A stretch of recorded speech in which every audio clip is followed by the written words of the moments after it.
Jemaat yang dikasihi Tuhan, mari kita mengakhiri undangan Allah Tunggal dengan sebuah keyakinan bahwa pertolongan kita ialah datang dari Allah pencipta langit dan bumi.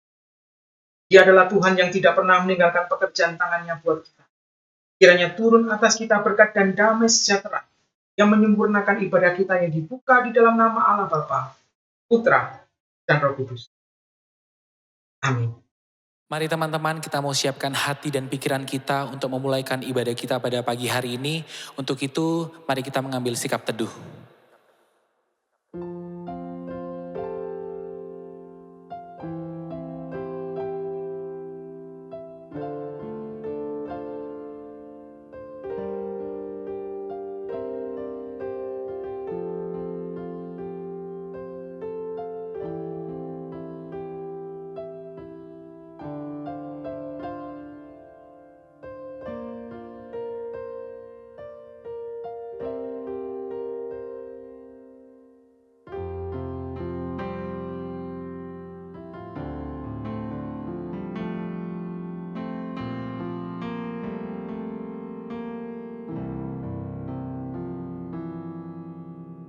Kau yang terindah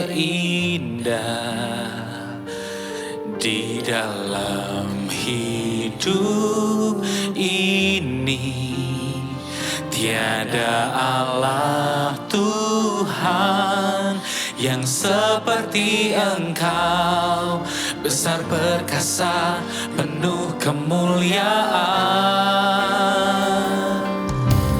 Kau yang termanis di dalam hidup ini, ku cinta Kau lebih dari segalanya. Besar kasih setiamu kepadaku, ku sembah Kau ya Allahku. Ku tinggikan namamu selalu, tiada lutut tak berteluh, menyembah Yesus Tuhan Rajaku.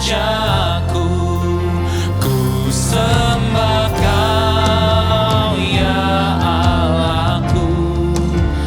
Ku tinggikan namamu selalu, semua lidah akan mengaku, Engkaulah Yesus Tuhan Rajaku.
selalu.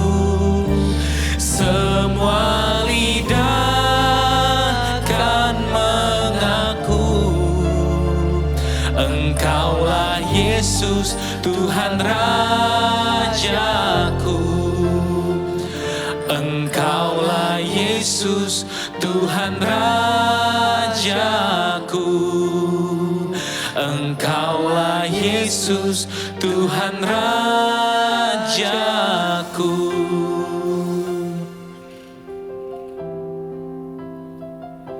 Mari sama-sama kita berdoa. Bapa dalam sorga, kami sungguh mengucap syukur Tuhan, kalau pada pagi hari ini Kau masih memperbolehkan kami bersama-sama Tuhan untuk mengikuti ibadah Tuhan. Walaupun ibadah ini hanya secara online Tuhan, tapi kami sungguh yakin dan percaya jamahan-Mu, lawatan-Mu tidak akan berkurang bagi setiap kami Tuhan. Tuhan, kami akui masih banyak kesalahan, masih banyak dosa yang telah kami perbuat Tuhan. Untuk itu Tuhan, kami mau memohon pengampunan yang hanya daripada-Mu Tuhan.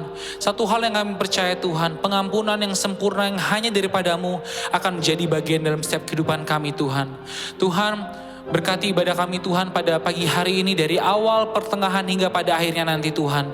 Yang melayani Engkau Tuhan dari WL Singer, pemain musik, bahkan sampai multimedia Tuhan, semuanya Engkau berkati Tuhan. Kau berikan kekuatan setiap kami Tuhan, Kau berkati setiap kami. Kami sudah berdoa dan menyerahkan segala doa kami ke dalam tangan-Mu, hanya di dalam nama-Mu Tuhan. Amin. Shalom, puji Tuhan. Saya percaya bahwa jemaat Tuhan pasti rindu untuk mengucap syukur, amin. Untuk itu saya mengajak menaikkan pujian, ku naikkan syukurku.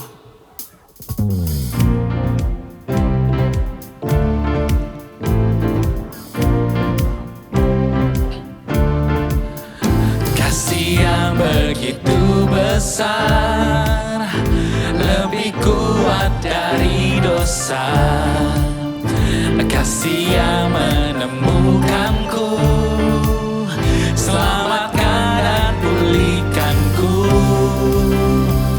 Ku naikkan syukurku, ku tak akan berhenti memuji, meninggikan nama-Mu selalu, menari, memuliakan-Mu. Dibebaskan, dibangkitkan, hidup yang Kau beri dan kini hanya untuk-Mu.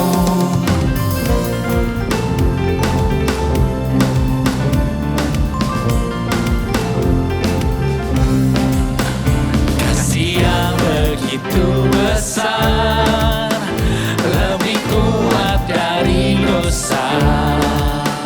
Kasih yang menemukanku, selamatkan dan pulihkanku.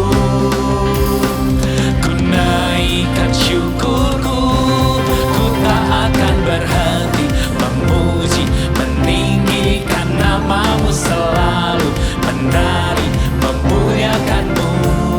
Dibebaskan, dibangkitkan, hidup yang Kau beri dan kini hanya untuk-Mu.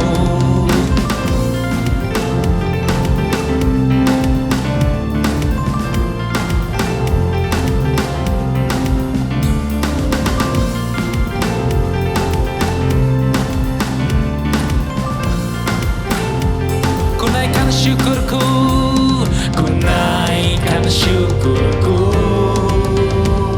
ku naikkan syukurku.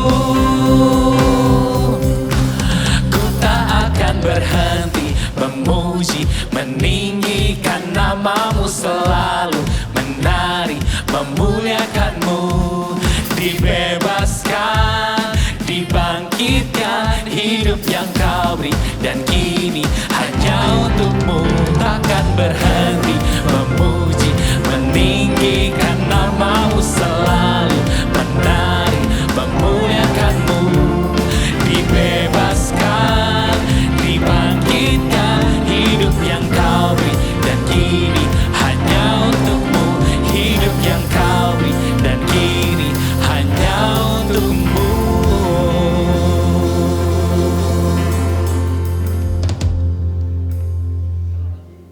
Mari kita mau fokuskan hati kita lebih dalam lagi untuk mau mengikuti ibadah pada pagi hari ini. Kita percaya bahwa Tuhan adalah tetap Allah yang selalu nyata dalam setiap kehidupan kami. Kita mau naikkan pujian, Kau tetap Allah.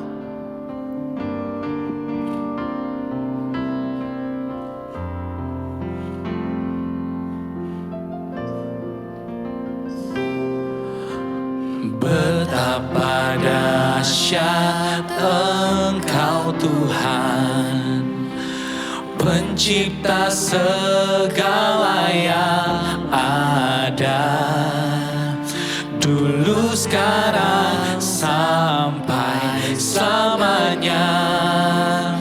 Hanya Engkau Tuhan, tak terselami, tak terselami pikiranku, tak terukur panjang setiamu, dulu, sekarang, sampai selamanya.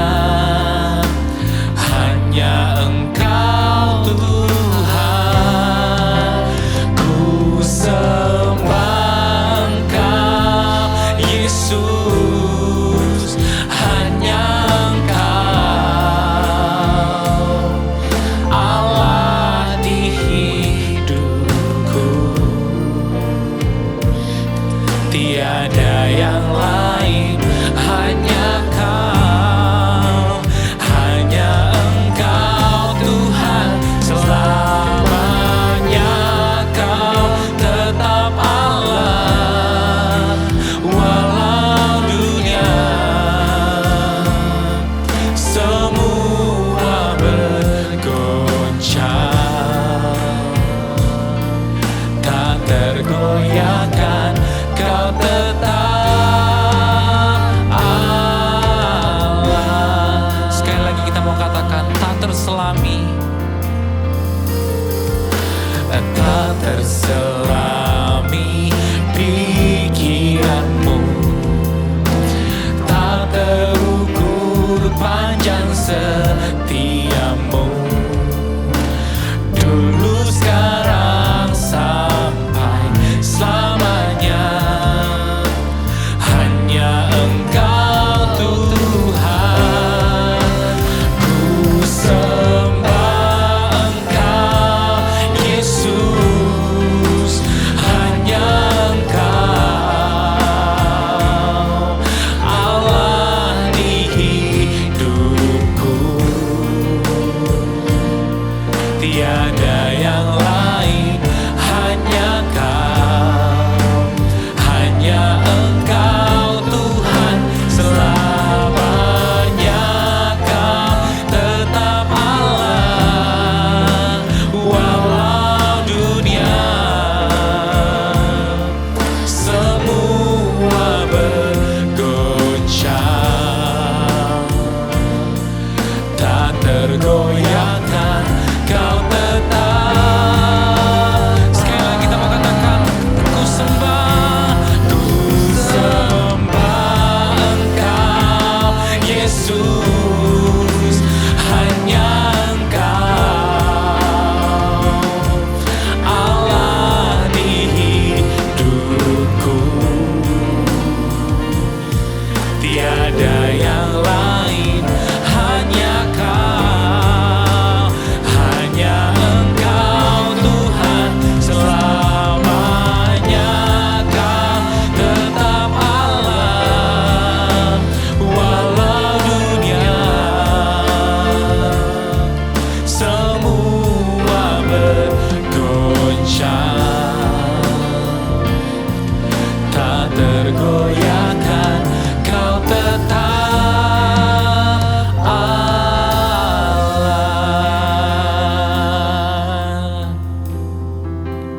Tuhan, kami mau berdoa Tuhan untuk COVID-19 yang saat ini sedang terjadi, untuk pandemi yang sedang terjadi saat ini Tuhan.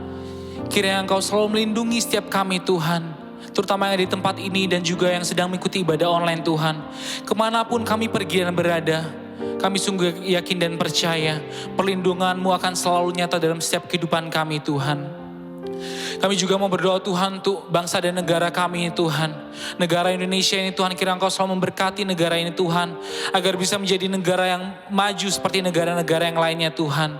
Setiap kejahatan, setiap keburukan yang ada Tuhan, kami sungguh yakin dan percaya Engkau akan menjauhkan dari negara ini Tuhan. Kami juga mau berdoa untuk gereja-gereja yang ada Tuhan, khususnya terutama untuk GKA Gloria Nirwana Eksekutif ini. Kiranya Engkau memberkati, datangkan jiwa-jiwa yang baru Tuhan, agar kami bisa bersama-sama memuji dan memuliakan nama-Mu Tuhan. Terima kasih Bapa. Kami juga mau berdoa untuk setiap kami Tuhan, yang saat ini sedang mengikuti ibadah online ini Tuhan. Berkati setiap kami Tuhan, jagai setiap kami Tuhan, jaminkan kesehatan kami. Berkati setiap pendidikan kami, pekerjaan kami, apapun yang sedang kami rencanakan, kami sungguh yakin dan percaya Engkau akan melancarkan semuanya Tuhan. Kami serahkan doa ini ke dalam tangan-Mu, hanya dalam nama Tuhan Yesus Kristus. Amin.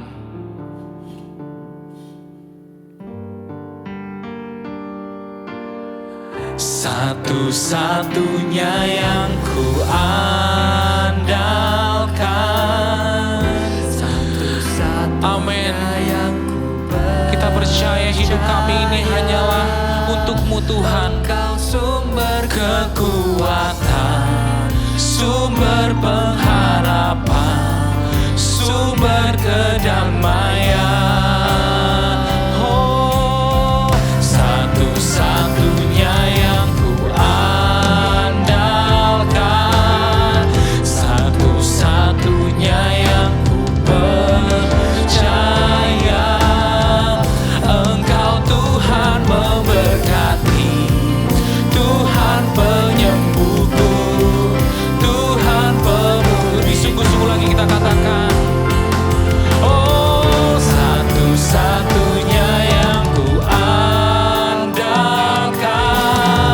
satu-satunya yang ku percaya. Engkau sumber kekuatan, sumber pengharapan, sumber kedamaian. Satu-satunya yang ku andalkan, satu-satunya yang ku percaya.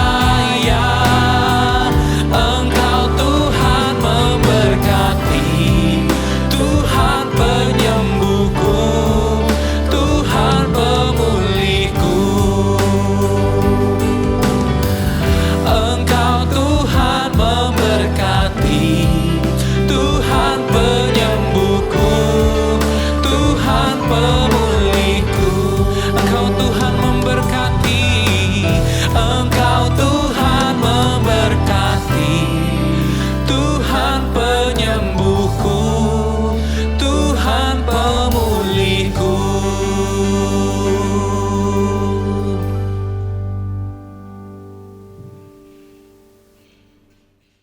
Shalom saudara-saudara yang dikasihi Tuhan dimanapun Anda berada. Marilah kita mengucap syukur karena pertolongan Tuhan. Kita memiliki kesempatan untuk tetap bisa beribadah, memuliakan nama Tuhan, dan terlebih lagi kita bisa belajar kebenaran Tuhan. Marilah kita memohon pertolongan Tuhan di dalam doa kita sebelum kita belajar firman-Nya. Bapa di dalam surga, terima kasih untuk kesempatan yang Tuhan berikan bagi kami untuk boleh belajar tentang kebenaran firman, supaya Engkau menolong kami untuk menjadi pelaku-pelaku firman. Saat ini kami yang ada di tengah-tengah kondisi yang sulit, di tengah pandemi, di tengah-tengah hal yang membuat kami tidak bisa memprediksi apa yang ada di depan, tetapi kiranya Engkau memberikan iman dan pengharapan hanya kepada Tuhan, supaya kami tetap setia pada janji-janji Tuhan. Terima kasih Bapa di surga, di dalam nama Yesus kami dan berdoa. Amin. Saudara yang terkasih di dalam Tuhan, hari ini kita akan belajar satu topik yang cukup menarik. Kita akan belajar dari 1 Samuel pasal yang ke-28, ayat 7 sampai dengan ayat yang ke-20. Perikop ini adalah perikop yang bercerita tentang Saul di Endor, di mana dia memanggil arwah Samuel. Saudara-saudara, Pada waktu kita sekarang ini mengalami kondisi yang sulit, pada waktu kita tidak tahu apa yang terjadi di depan, kita tidak memprediksi apa saja yang akan terjadi, maka ada berbagai macam godaan-godaan membuat kita mengetahui apa saja yang bisa terjadi di masa depan. Salah satunya adalah kita masuk di dalam praktik nekromansi, di mana kita sengaja memanggil arwah melalui orang-orang pintar. Melalui arwah itu kemudian kita menanyakan berbagai macam hal. Mungkin kapan kita menikah, siapa jodoh kita, apa yang terjadi pada hidup dan nasib kita. Ada banyak hal yang mungkin bisa kita ketahui melalui roh yang kita panggil tersebut. Tetapi apakah ini sesuai dengan gambaran firman Tuhan? Sesuai dengan pernyataan dalam 2 Tesalonika 2 ayat 9 sampai dengan ayat yang ke-12.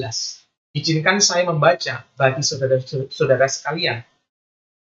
Kedatangan si pendurhaka itu adalah pekerjaan iblis dan akan disertai rupa-rupa perbuatan ajaib, tanda-tanda dan mujizat-mujizat palsu dengan rupa-rupa tipu daya jahat terhadap orang-orang yang harus binasa karena mereka tidak menerima dan tidak mengasihi kebenaran yang dapat menyelamatkan mereka. Dan itulah sebabnya Allah mendatangkan kesesatan atas mereka yang menyebabkan mereka percaya akan dusta, supaya dihukum semua orang yang tidak percaya akan kebenaran dan yang suka kejahatan. Nah, saudara-saudara, di dalam perikop ini memberikan sebuah nasihat penting bahwa kita harus hidup di dalam janji anugerah keselamatan yang telah Tuhan berikan. Dan ini semuanya diawali dari karya salib yang menebus kita. Kemudian hidup kita harus belajar untuk bergantung kepada Tuhan dan juru selamat kita.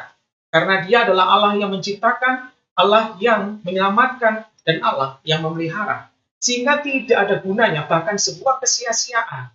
Bahkan jauh lebih jahat daripada itu. Itu semuanya telah mendukakan hati Tuhan ketika kita masuk di dalam penyerahan diri kepada hal-hal yang bersifat kegelapan.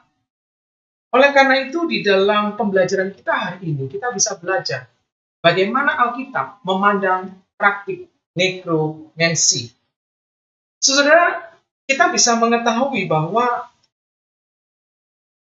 pemanggilan arwah ini seringkali kita kenal dengan nekromansi.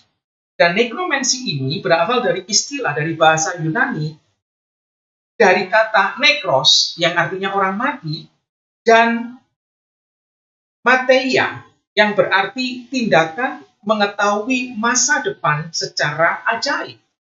Jadi kalau kita berbicara tentang nekromansi, adalah pemanggilan roh-roh orang mati dengan tujuan untuk menanyakan masa depan secara ajaib. Dan ini bisa saja berkaitan dengan bagaimana cara kita untuk merubah nasib kita supaya kita tidak menderita pada waktu yang akan datang. Dan ini semuanya dari pertolongan orang-orang yang sudah mati, yang arwahnya kita panggil. Tentu saja ini bisa saja melalui orang-orang yang kita katakan sebagai orang-orang pintar atau orang-orang yang punya karunia tertentu. Pada waktu kita melihat nekromansi ini, saudara-saudara, maka jangan kaget. Ini adalah sebuah praktik yang sudah dilakukan jauh pada dunia kuno, di mana bangsa Mesir, Babel, Yunani, dan Romawi bahkan seringkali memanfaatkan pemanggilan roh-roh jahat melalui orang-orang yang pada waktu itu dianggap sebagai pemanggil arwah untuk mengambil sebuah keputusan-keputusan penting. Jadi ini berbicara tentang kehidupan yang sudah umum terikat dengan praktik nekromansi. Apakah orang-orang awam, masyarakat biasa yang ingin mengerti nasibnya, atau bahkan raja-raja yang ingin mengambil sebuah keputusan. Tetapi kalau kita mau bandingkan, saudara-saudara, bahwa praktik nekromansi ini sangat ditentang di dalam kehidupan bangsa Israel. Bangsa Israel dilarang mempraktikkan atau menggunakan jasa para pemanggil arwah, karena Tuhan adalah Allah mereka. Ini berbicara tentang kebergantungan hanya boleh kepada Allah. Orang Israel tidak boleh bergantung kepada ramalan-ramalan atau para penenung atau para pemanggil arwah sehingga imannya boleh dimurnikan. Karena Allah lah yang memanggil mereka sebagai umat pilihannya. Sehingga di dalam setiap kehidupannya harus taat dan berserah kepada setiap peraturan-peraturan hukum Taurat pada waktu itu. Praktek nekromansi dan sejenisnya, saudara, ini merupakan hal yang menjijikkan di mata. Ini bisa kita lihat di dalam Ulangan 18 ayat 10 sampai dengan ayat yang ke-12. Jadi ini bukan saja mendukakan hati Tuhan, tetapi Allah memandang jijik setiap orang-orang yang menerapkan praktik nekromansi. Bangsa Israel seharusnya justru meminta petunjuk hanya kepada Allah mereka dan bukan pada roh orang yang sudah mati. Jika kita bisa melihat bagaimana seharusnya kita berharap hanya kepada pencipta kita, Allah yang hidup. Kita tidak boleh bergantung kepada ciptaan, apalagi orang yang sudah. Saudara, dari sini kita tahu bahwa larangan yang sangat serius ini bahkan seringkali disertai dengan berbagai macam hukuman yang serius dari Tuhan. Bahkan mereka yang terlibat di dalam praktik ini akan dilenyapkan di tengah bangsanya. Kita bisa lihat di dalam Imamat 20 ayat yang ke-6. Mereka harus dirajam dengan batu. Ini pernyataan Imamat 20 ayat yang ke-27. Walaupun diancam dengan hukuman mati, tetapi beberapa raja justru menerapkan praktik ini. Misalnya Raja Manasya dalam 2 Raja-Raja 21 ayat yang ke-6, tapi juga sebaliknya. Ada raja-raja yang masih memiliki hati yang mengasihi Tuhan, yaitu raja-raja yang mengadakan reformasi rohani dan menghapuskan praktik-praktik perdukunan dan nekromansi dari Israel. Salah satunya adalah Raja Yosia, 2 Raja-Raja 23 ayat 24. Nah, saudara, maka kita bisa membandingkan bahwa bangsa Israel di tengah-tengah bangsa-bangsa yang sudah mengenal praktek-praktek perdukunan dan pemanggilan arwah, maka seringkali tergoda untuk melakukan hal yang sama. Dan Allah ingin supaya bangsa Israel memiliki kehidupan yang berbeda dengan dunia kuno pada waktu itu yang terlibat di dalam praktik-praktik perdukunan dan pemanggilan arwah, sehingga iman mereka hanya berpusat kepada Allah Juru Selamatnya. Saudara, kalau kita lebih lanjut melangkah, maka kita bisa melihat dari perikop yang akan kita bahas di sini, kita berbicara tentang bagaimana Saul meminta seseorang pemanggil arwah untuk memanggil arwah Samuel. Maka di dalam perikop itu tentu saja tidak mudah kita tafsirkan. Justru ada perbedaan pendapat di sini. Apakah yang muncul dari perikop itu adalah roh jahat, artinya setan yang sedang menipu Saul, ataukah yang muncul pada saat itu justru arwah Samuel sendiri? Nah, teman-teman bisa banyak belajar dan menggali, dan ada berbagai macam alasan yang mendukung pendapat itu. Tetapi izinkanlah saya saat ini memberikan satu pemahaman dari sudut pandang satu pendapat, bahwa yang muncul, yang berhasil dipanggil oleh pemanggil arwah, itu adalah arwah Samuel. Samuel sendiri, meskipun dia sudah mati, tetapi dalam perikop itu ada beberapa alasan di mana kita tahu bahwa yang ada di situ adalah Samuel sendiri. Nah, saudara, ada beberapa alasan. Saya setidaknya memberikan 6 alasan pendapat yang mengatakan pemunculan arwah itu adalah Samuel sendiri. Alasan yang pertama, pemunculan roh Samuel tidak disebabkan oleh aktivitas pemanggilan arwah. Hal ini terlihat dari kekagetan perempuan yang memanggil. Kita bisa lihat di dalam ayat yang ke-12. Jika roh Samuel ini adalah roh setan dan muncul karena dia dipanggil, mengapa perempuan ini justru mengalami kekagetan yang luar biasa? Jadi kita bisa pikirkan bahwa sebelum perempuan itu melakukan ritualnya untuk memanggil Samuel, maka Roh Samuel muncul di hadapan mereka. Dan perempuan ini kaget. Kalau seandainya seorang praktisi pemanggilan arwah, ketika muncul arwah yang dipanggil, sangat memungkinkan orang itu tidak kaget. Pasti bisa mengantisipasi segala hal yang terjadi. Alasan saya yang kedua, kita bisa perhatikan. Alkitab memberikan beberapa contoh tentang orang mati yang dapat muncul kembali. Kita bisa lihat bagaimana pengalaman para murid bersama-sama dengan Yesus, yang pada waktu itu ada Musa di sana, ada Elia di sana, dan mereka melihat Yesus, Musa, dan Elia dengan sangat jelas. Dan para murid yang mengalami itu adalah Petrus, Yakobus, dan Yohanes. Kita bisa bandingkan di dalam Matius 17 ayat yang ketiga, atau Markus 9 ayat 4, dan Lukas 9 ayat 30. Jadi di sana ada bukti-bukti Alkitab bahwa ada kemungkinan orang yang sudah meninggal dalam kehendak Tuhan, mereka bisa datang kembali dengan maksud tertentu. Dan dalam masa transfigurasi Yesus inilah kita bisa melihat apa maksudnya. Yaitu ini berbicara tentang peran kemesiasan Yesus. Di sana ada Elia, berarti ini berbicara tentang imamat, keimamatan. Ada Musa di sana, ini berbicara tentang kenabian.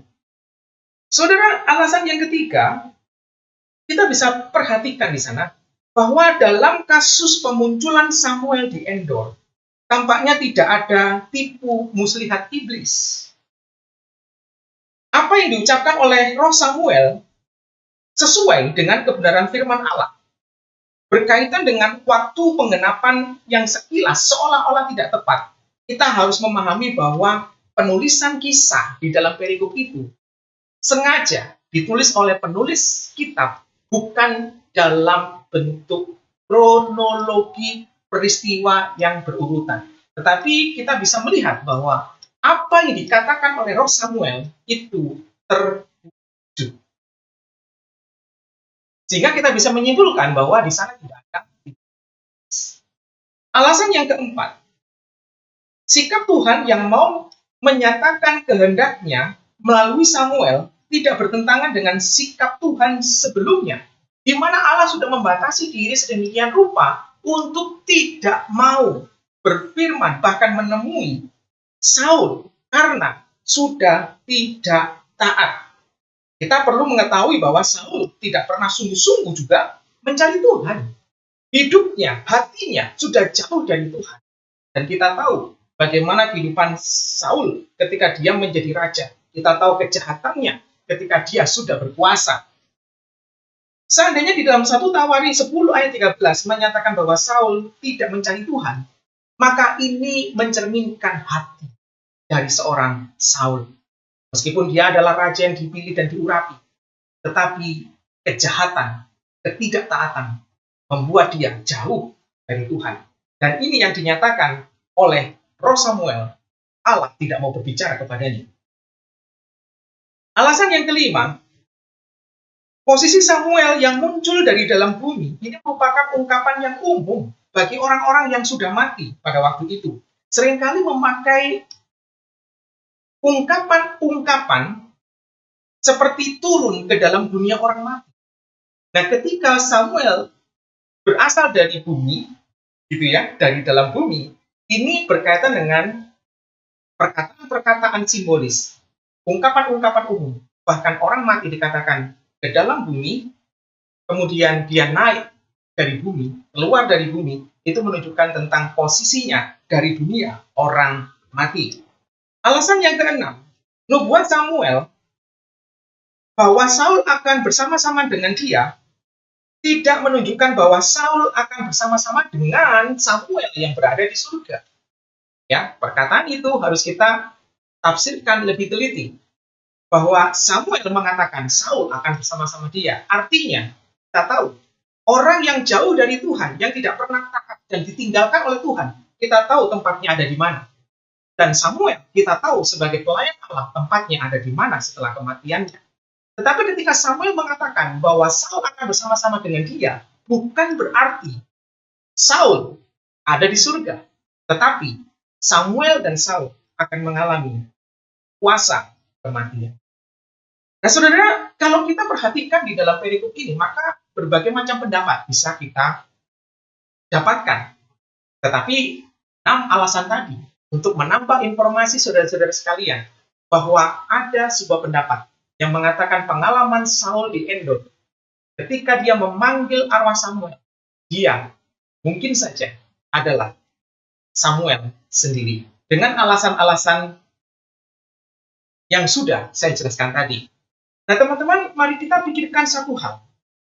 Bagaimana kehidupan Saul pada waktu dia hidup pada masa akhir jabatannya sebagai Raja Israel.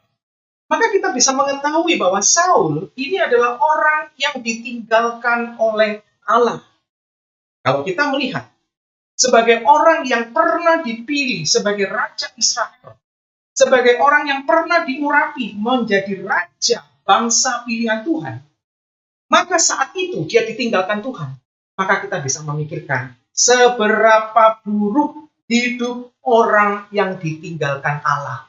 Seberapa buruk dan tidak berpengharapan orang-orang yang ditinggalkan hadirat Allah. Saudara, akan kita lihat beberapa hal bahwa kehidupan Saul ini begitu memprihatinkan. Yang pertama, marilah kita lihat bahwa hidup Saul adalah hidup yang ditinggalkan oleh Allah. 1 Samuel 28 ayat yang ke-6 mengatakan, dan Saul bertanya kepada Tuhan, tetapi Tuhan tidak menjawab dia, baik dengan mimpi, baik dengan urim, baik dengan perantaraan para nabi. Ayat yang ke-16 sampai dengan 18 berkata demikian. Lalu berbicaralah Samuel, mengapa engkau bertanya kepadaku? Padahal Tuhan telah undur daripadamu dan telah menjadi musuhmu. Tuhan telah melakukan kepadaku seperti apa yang difirmankannya dengan perantaraanku, yakni Tuhan telah mengoyakkan kerajaan dari tanganmu dan telah memberikan kepada orang lain, yaitu Daud. Karena engkau tidak mendengar suara Tuhan dan tidak melaksanakan murkanya yang menyala-nyala itu atas Amalek. Itulah sebabnya Tuhan melakukan hal itu kepadamu pada hari ini. Jadi kita berbicara tentang Tuhan tidak lagi berelasi dengan Saul, Raja Israel.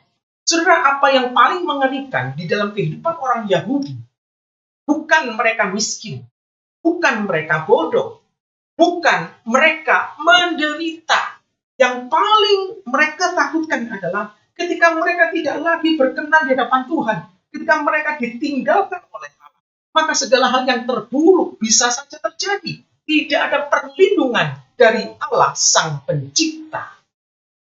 Ketika kita berpikir sekarang kondisi terburuk kita, mungkin tidak punya pekerjaan, mungkin kita di PHK, mungkin kita putus cinta, mungkin rumah tangga kita dan keluarga kita tidak harmonis, penuh dengan berbagai macam permasalahan di dalamnya. Tetapi kalau kita kaitkan dengan ketakutan terbesar kita, bukan itu semua, tetapi ketakutan terbesar kita adalah ketika Allah meninggalkan. Kalau kita perhatikan, saudara-saudara, maka kehidupan Saul yang bisa kita lihat sebagai kehidupan yang sangat memprihatinkan, yaitu hidup yang dikuasai oleh ketakutan. Orang yang ditinggalkan Tuhan, maka dia tidak punya pengharapan. Sehingga dalam kehidupannya senantiasa dipenuhi oleh ketakutan. Di dalam ayat yang kelima, mengatakan demikian. Ketika Saul melihat tentara Filistin itu, maka takutlah ia dan hatinya sangat gemetar. Ketakutan ini bukan ketakutan biasa. Ketakutan ini adalah ketakutan yang sangat dalam. Ini adalah sebuah ancaman bagi dia. Sehingga dia mengambil keputusan yang salah. Dan dia sadar itu adalah keputusan yang salah. Dulu dia pernah memerintahkan tidak ada praktik-praktik nekromansi. Mengusir para pemanggil-pemanggil arwah. Tetapi saat ini, di tengah-tengah ketakutannya, ketika dia sadar tidak ada pengharapan sama sekali atas Filistin, maka dia menelan ludahnya sendiri. Dia memutuskan memanggil roh Samuel. Saudara, ini membuktikan ketakutan yang begitu dalam. Kita bisa bayangkan bagaimana ketika kita tidak lagi disertai oleh Tuhan. Bagaimana jika kita menjadi seteru Allah. Bagaimana ketika kita tidak berpengharapan. Maka ketakutan seperti apa yang kita alami. Bahkan kita tidak tahu apa yang terjadi di depan. Tetapi kita perlu sadar.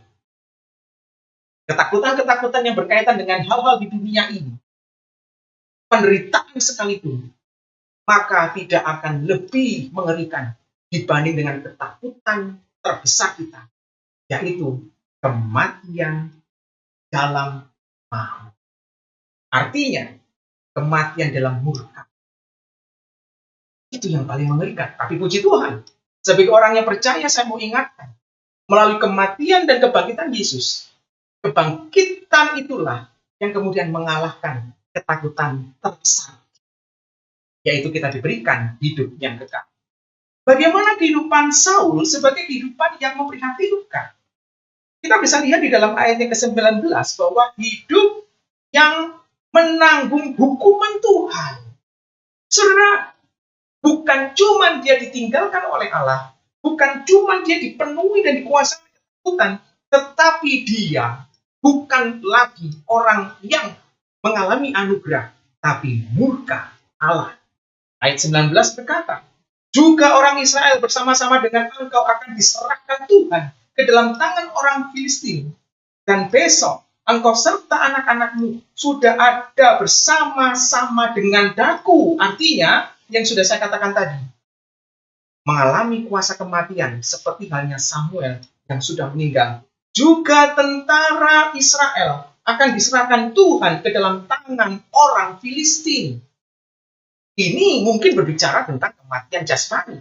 Tetapi ketika menjadi seteru Allah, ketika Allah sudah tidak berkenan, maka ini berbicara tentang hukuman yang paling mengerikan. Terpisah dengan hadirat Allah secara kekal.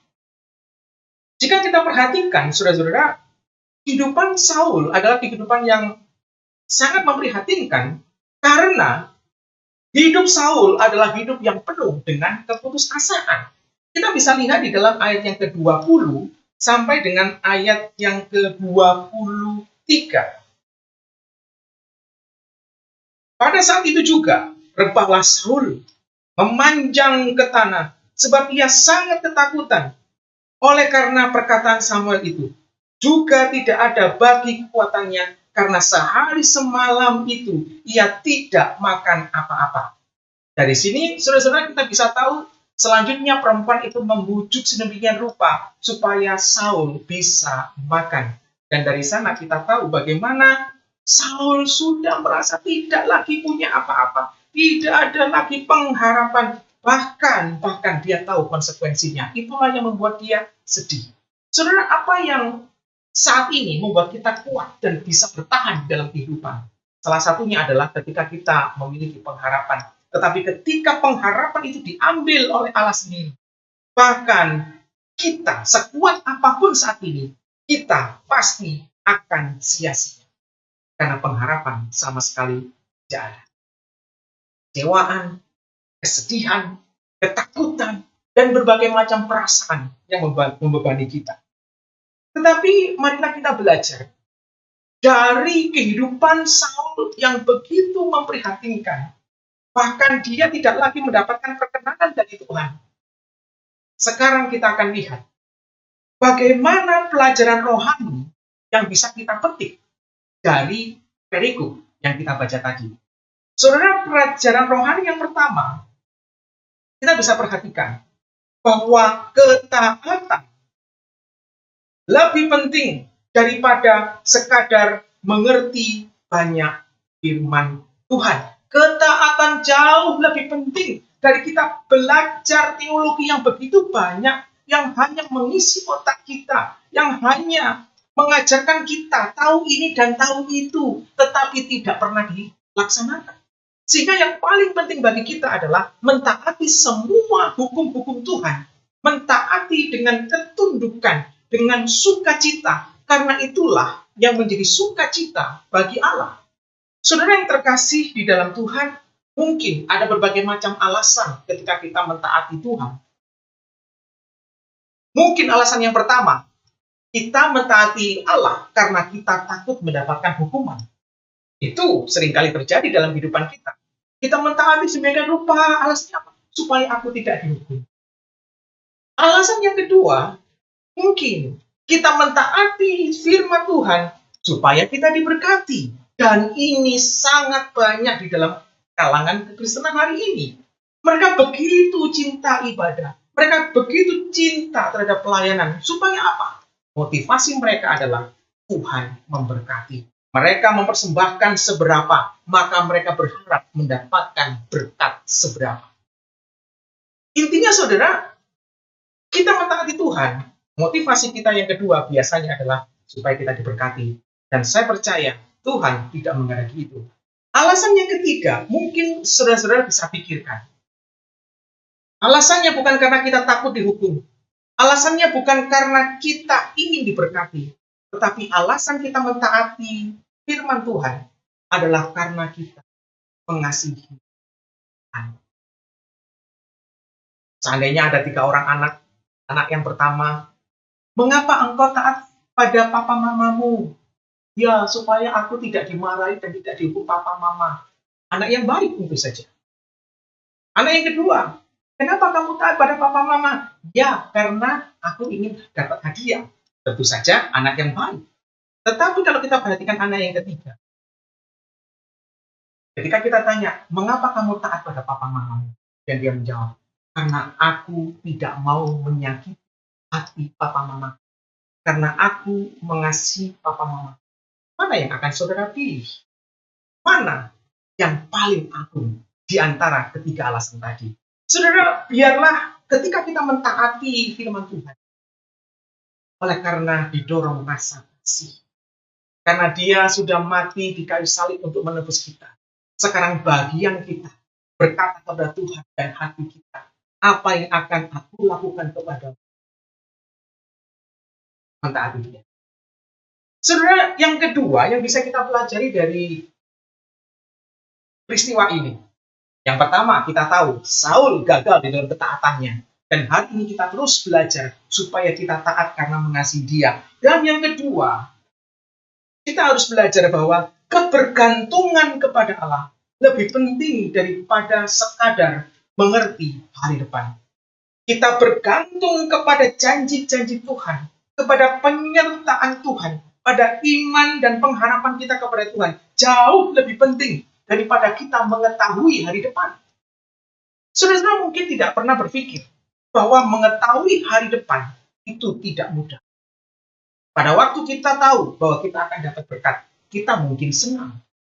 Tetapi kalau kita tahu bahwa waktu yang akan datang, kita celaka, kita menderita, kita kehilangan semuanya, maka itu adalah waktu-waktu yang sangat menyulitkan batin kita, membebani hidup kita sedemikian rupa, sehingga belum tentu ketika kita mengetahui hari depan, maka kita beroleh damai sejahtera.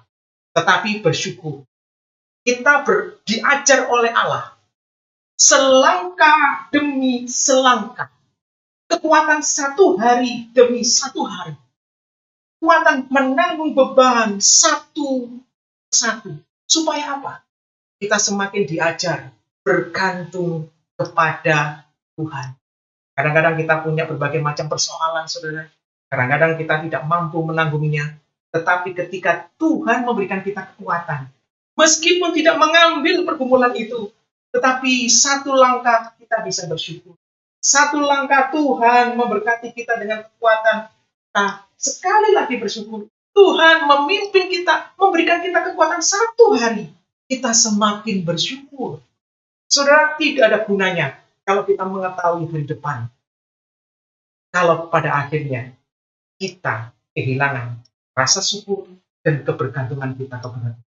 Oleh karena itu, kalau saudara-saudara mengalami penderitaan, maka mintalah. Kemudian bagian yang ketiga, bagaimana pembelajaran rohani kita Ketika kita kaitkan dengan kehidupan Saul.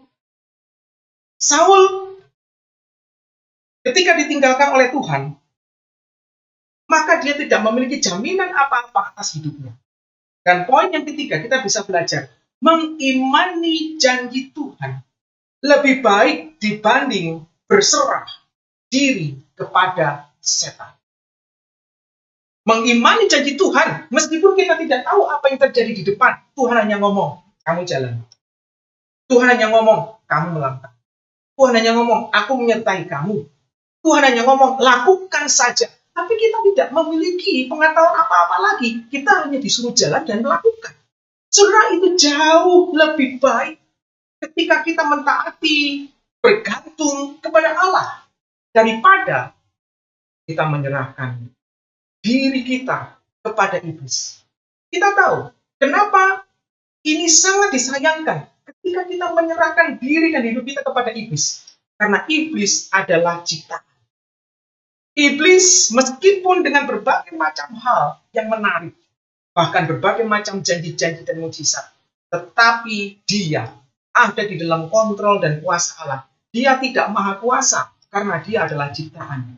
Dan yang kedua, kalau kita bergantung pada iblis yang ada dalam kontrol Allah, suatu saat Allah akan mengalahkan. Kita bisa belajar bahwa ketika kita bergantung diri pada iblis, tidak ada yang gratis. Ketika iblis memberikan sesuatu, maka dia ingin meminta dan mengambil sesuatu dari kita. Bukankah ketika Yesus dicobai di gunung, iblis menunjukkan apa saja di depan Yesus. Iblis mampu memberikan, tetapi dia minta sesuatu. Apa itu? Supaya Yesus menyembah dia. Sama halnya dengan kita. Tidak ada sesuatu yang gratis ketika kita menyerahkan diri kita dan berharap kepada dia. Bisa saja dia mengambil iman kita. Bisa saja dia mengambil kehidupan kita. Bisa saja dia mengambil orang-orang yang kita kasihi. Bisa saja dia mengambil masa-masa indah kita. Artinya waktu kita untuk bisa kita berikan kepada Tuhan, tapi kita serahkan kepadanya dan sia-sia. Saudara terkasih di dalam Tuhan, perikop ini sungguh mengajarkan kepada kita bahwa memang ada berbagai macam godaan untuk mengetahui hari depan. Tetapi percayalah, satu hal yang Allah inginkan dalam kehidupan hari lepas hari, marilah kita taat kepadanya. Dan marilah kita belajar bergantung kepada Allah Sang Pencipta, Allah Sang Penebus, Allah Sang Pemelihara. Karena semuanya tidak akan menjadi sia-sia. Mari kita berdoa. Bapa di dalam surga, terima kasih untuk kesempatan kali ini. Kami boleh belajar tentang kebenaran firman Tuhan. Meskipun di tengah-tengah berbagai macam kesulitan, ada nasihat-nasihat dunia, bahkan nasihat-nasihat dari iblis, supaya kami terikat pada hal-hal yang tidak berkenan di hadapan Tuhan, pada ramalan-ramalan, pada pemanggilan arwah, atau segala sesuatu yang terkait dengan hal-hal yang ajaib. Tetapi kiranya Engkau mengingatkan kami, supaya kami lebih berharap kepada perlindungan Tuhan. Karena Tuhanlah pencipta kami, penebus kami, pemelihara hidup. Meskipun kami tidak tahu apa yang akan terjadi di depan, tapi kiranya Engkau melimpahkan iman kami kepada Tuhan. Karena iman akan membawa kepada sebuah pengharapan. Dan pengharapan itu akan membawa kepada satu kekuatan menanggung salib sebagai anak-anak-Mu hari lepas. Terima kasih ya Tuhan. Hamba-Mu ini meminta berkat bagi setiap anak-anak-Mu yang sekarang ini mengalami berbagai macam permasalahan. Supaya Engkau memberkati mereka dengan berkat jasmani maupun rohani. Sehingga mereka menikmati sukacita surgawi. Dan kiranya Yesus Kristus yang sudah menjadi Tuhan dan Juru Selamat mereka yang rela mati, memberikan darahnya tercurah di atas kayu salib, menjadi satu-satunya selamat. Dan kiranya Allah Roh Kudus memberikan penyertaan penghiburan sejati selama-lamanya. Meskipun mereka tidak tahu apa yang akan terjadi, tapi kekuatan damai sejahtera Allah berserta. Terima kasih Bapa di surga, dalam nama Yesus kami mengucap syukur dan berdoa. Kiranya Tuhan berkati kita semua. Mari teman-teman kita mengikrarkan pengakuan iman rasuli. Aku percaya kepada Allah, Bapa yang Maha Kuasa, Khalik langit dan bumi, dan kepada Yesus Kristus, anaknya yang tunggal, Tuhan kita, yang dikandung dari Roh Kudus, lahir dari anak darah Maria, yang menderita sengsara di bawah pemerintahan Pontius Pilatus, disalibkan, mati dan dikuburkan, turun ke dalam kerajaan maut. Pada hari yang ketiga, bangkit pula dari antara orang mati, naik ke sorga, duduk di sebelah kanan Allah Bapa yang Maha Kuasa. Dan dari sana ia akan datang untuk menghakimi orang yang hidup dan yang mati. Aku percaya kepada Roh Kudus, gereja yang kudus dan persekutuan orang kudus, pengampunan dosa, kebangkitan tubuh, dan hidup yang kekal. Amin. Mari teman-teman, kita mau mengakhiri ibadah kita pada pagi hari ini. Sama-sama kita mau naikkan pujian besar anugerah-Mu.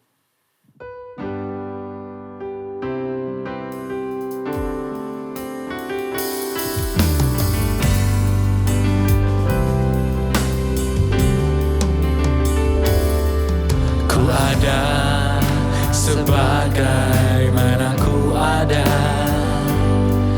berdiri menghadap tatamu Bapa, semua karena anugerah-Mu yang telah selamatkanku. Ku hidup dalam segala kelimpahan, ku layak untuk melayani Tuhan. Semua karena anugerah-Mu tercurah bagiku. Besar anugerah-Mu, melimpah kasih-Mu, semakin hari semakin bertambah. Besar anugerah-Mu, oh, besar anugerah-Mu, berlimpah kasih-Mu, semakin hari semakin bertambah. Besar semakin hari semakin bertambah. Semakin hari semakin bertambah. Besar anugerah-Mu, semakin hari semakin bertambah.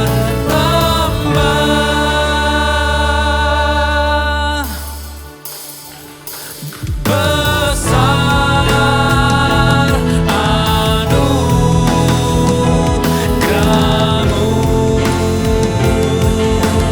oh, amin.